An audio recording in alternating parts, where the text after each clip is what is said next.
હાલો મિત્રો, નમસ્કાર. આજે આપણે બનાવીશું ઉપવાસમાં ખવાય તેવા પરાઠા. શું તમને લાગે છે કે આ પરાઠા આપણે સાબુદાણા અને બટાકામાંથી બનાવ્યા છે? એકદમ નવી રીતે બનાવેલા પરાઠાની રેસીપી આપણે ચલો સ્ટાર્ટ કરીએ. સૌપ્રથમ એક બાઉલ સાબુદાણા લેવાના, તેને મિક્સરમાં ક્રશ કરી દેવાના. ત્યારબાદ એક બાઉલ જેટલા સિંગદાણા લેવાના અને તેને પણ મિક્સરમાં ક્રશ કરી દેવાના. ત્યારબાદ બોઇલ કરેલા બટાકામાં સાબુદાણા ક્રશ કરેલા એડ કરવાના અને સિંગદાણા પણ ક્રશ કરેલા એડ કરવાના. ત્યારબાદ તેમાં ગ્રીન ચીલી એડ કરીશું.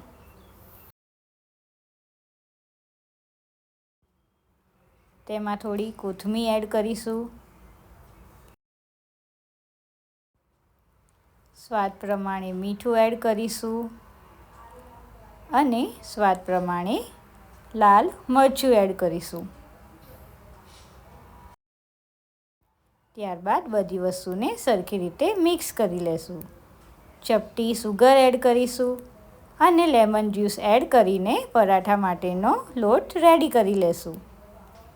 ત્યારબાદ આપણે પરાઠા વણવા માટે થોડુંક ઓઇલ એડ કરીશું અને પરાઠાને આપણે રાજગરાના લોટમાં ડીપ કરીને વણીશું, જેથી આપણા પરાઠા તૂટી જાય નહીં. ત્યારબાદ પરાઠાને બંને બાજુ સરખી રીતે શેકી દેશું.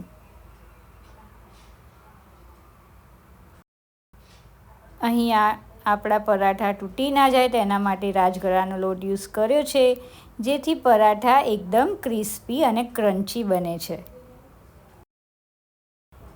એકવાર આ રીતે પરાઠા બનાવવાનું ભૂલતા નહીં. એકવાર જો તમે આ રેસીપી ટ્રાય કરશો તો તમને ખૂબ જ ટેસ્ટી લાગશે. શું તમે આ રીતે પરાઠા બનાવ્યા છે કે નહીં તે કોમેન્ટ કરવાનું ભૂલતા નહીં. અને વિડીયો ગમે હોય તો લાઈક જરૂરથી કરજો. નાના બાળકોથી લઈને મોટા બધા લોકોને આ પરાઠા એકદમ ટેસ્ટી લાગશે. તો આ રેસીપી જરૂરથી ટ્રાય કરજો. તેને આપણે ગ્રીન ચટણી અને દહીં સાથે સર્વ કરીશું.